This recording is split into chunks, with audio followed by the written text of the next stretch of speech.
Hi friends, मैं आकांक्षा Sharma GK with आकांक्षा में आपका स्वागत करती हूँ। एमपीपीएससी मेंस क्रैश कोर्स का आज हम 54वां भाग पढ़ने वाले हैं। अगर आप ये पहली बार वीडियो देख रहे हैं तो देख सकते हैं आप यहाँ पे M54 लिखा है। M54 का मतलब है ये मेंस के क्रैश कोर्स की सीरीज़ है और इसके 53 भाग हो चुके हैं और ये 54वां भाग है। इसके पहले हम इसके 53 भाग कर चुके हैं। मेंस क्रैश कोर्स की एक बहुत इंपॉर्टेंट श्रृंखला है जिसमें हम सभी यूनिट के सभी विषयों के सभी पेपर के क्वेश्चन आंसर श्रृंखला में क्वेश्चन आंसर पढ़ते हैं मेंस के।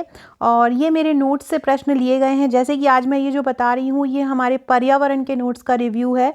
आप इसमें ये भी देख पाएंगे कि पर्यावरण के मेंस के नोट्स किस प्रकार से बने हैं।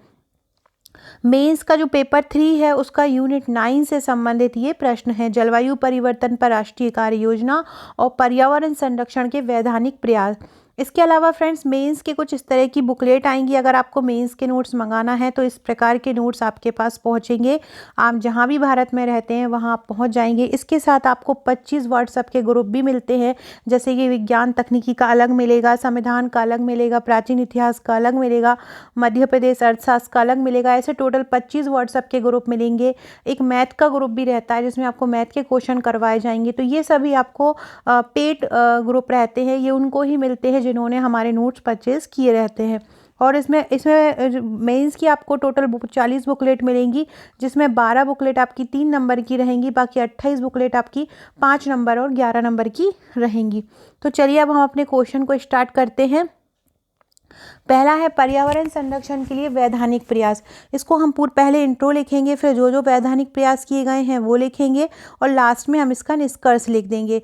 तो इसी प्रकार से सभी विषयों के नोट्स कवर किए गए हैं। ऐसे ही हैंड रिटन है और प्रश्नोत्तर श्रृंखला में है।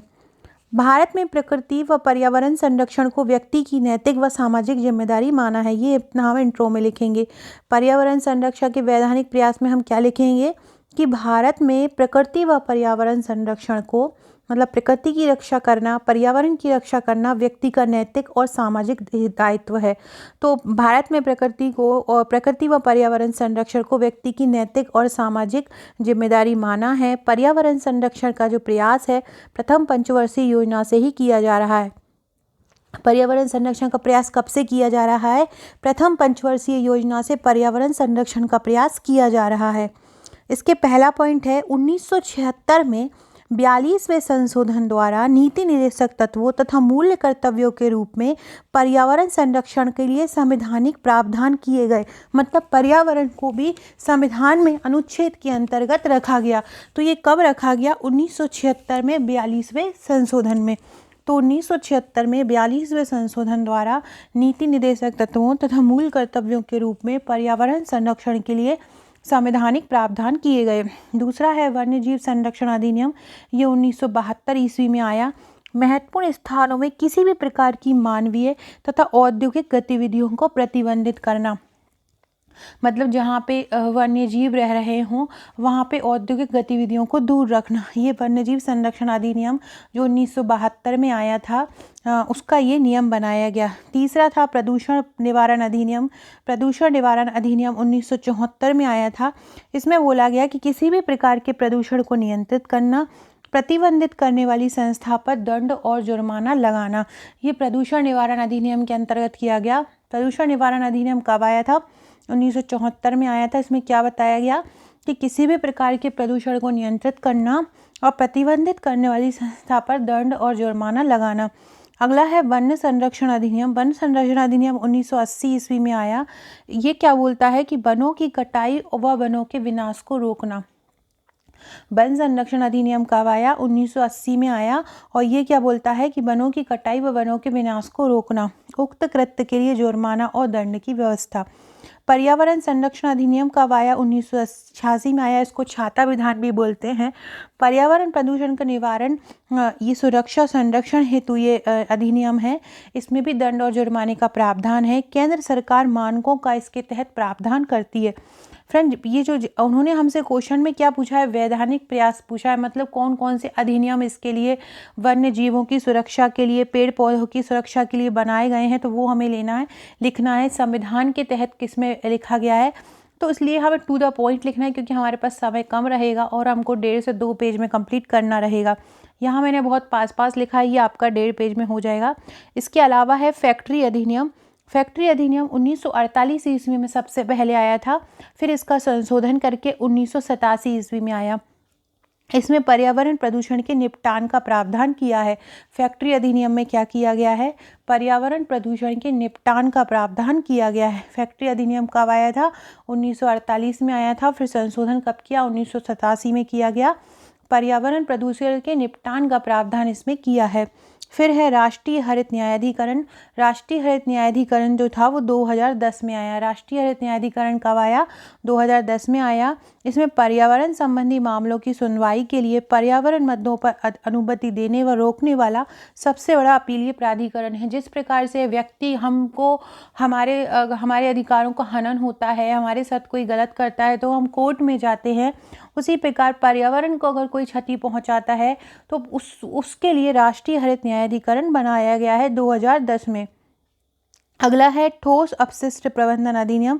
ये अनुच्छेद 11-12 के अंतर्गत इसको लिया गया है और ठोस अपशिष्ट के उचित पर्यावरण सम्मत निदान के लिए स्थानीय निकायों को कार्य सौंपती है। इसमें क्या होता है? ठोस अपशिष्ट के उचित पर्यावरण सम्मत निदान के लिए स्थानीय जो निकाय होते हैं उनको कार्य सौंपा जाता है।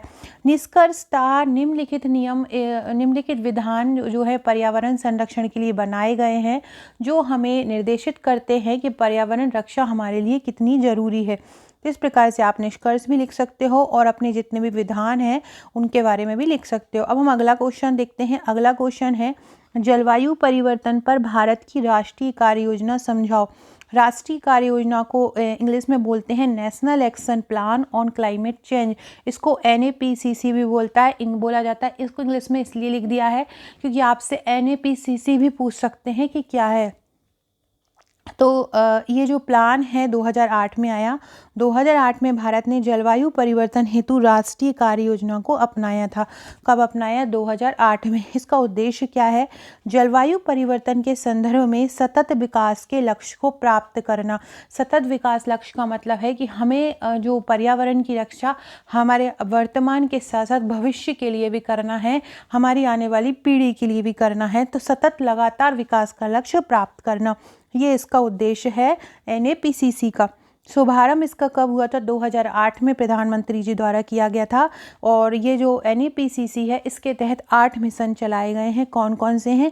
सबसे पहला है राष्ट्रीय सौर मिशन। राष्ट्रीय सौर मिशन का मतलब है कि इसका उद्देश्य है राष्ट्रीय सौर मिशन का कि जो हम ऊर्जा का प्रयोग कर रहे हैं उसमें सौर ऊर्जा की भागीदारी बढ़ाई जाए तथा परमाणु ऊर्जा, पवन ऊर्जा, बायोमास ऊर्जा जैसे पुनः नवीनीकरण व गैर जीवाश्मी स्रोतों की आवश्यकता को महत्व देना।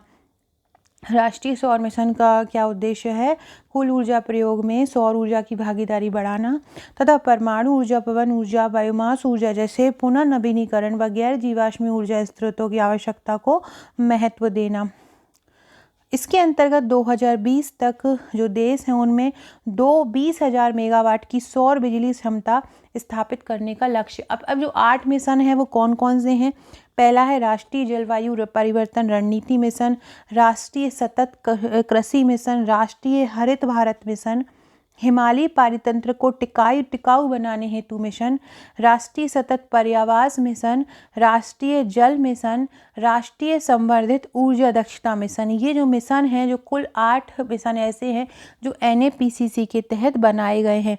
अगला है सतत कृषि मिशन में क्या बोला गया है? ऐसी नई किस्मों की फसलों का विकास करना जो वैश्विक तापन के प्रकाश से स्वयं को बचा सके। सतत कृषि मिशन में ऐसे मतलब नई कृषि तकनीकों का उपयोग करना जिससे कि वैश्विक तापन होता है, जब धरती बहुत ज़्यादा गर्म हो जाती है ग्लोबल वार्मिंग के कारण, कार्बन डाइऑक्साइड की मात्रा बहुत ज़्यादा बढ़ती है, तो वो ऐसी फसलें बने जो स्वयं को तपने से बचा सकें।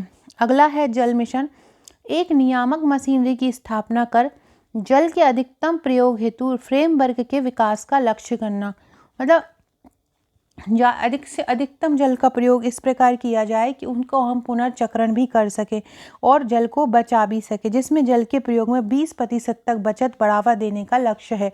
निष्कर्षतः इस मिशन के द्वारा सतत विकास का लक्ष्य प्राप्त कर लोगों को जागरूक करना है। मतलब NAPCC का मकसद क्या है कि सतत विकास का लक्ष्य प्राप्त करना और लोगों को जागरूक बनाना। इस प्रकार से हम ये आंसर को लिख सकते हैं। पहले हमने उसका पूरा इंट्रो लिखा, फिर उसका उद्देश्य क्या है उद्देश्य लिखा, फिर इसके तहत जो NAPCC के तहत 8 मिशन चलाए जा रहे हैं, इन 8 मिशन के ये नाम हैं और कुछ प्रमुख मिशन के बारे में हमने पढ़ा। और इसका उद्देश्य रखना है कि इसमें 2020 तक देशों में 20,000 मेगावाट की सौर बिजली क्षमता स्थापित करने का लक्ष्य है। इसके अलावा अगर हम पढ़ें ग्रीन इंडिया मिशन क्या है, तो ये 3 नंबर में पूछा जा सकता है कि सामुदायिक भूमि वन भूमि के अतिरिक्त 10 मिलियन क्षेत्रफल में वन रोपण किया जाए, ये ग्रीन इंडिया मिशन का लक्ष्य है। सो फ्रेंड्स, ये था हमारा पर्यावरण का आज का वीडियो। पर्यावरण पेपर 3 यूनिट 9 का ये वीडियो है। वीडियो अच्छा लगा हो तो लाइक सब्सक्राइब जरूर कीजिएगा और वीडियो को शेयर कीजिएगा। Okay friends, thank you.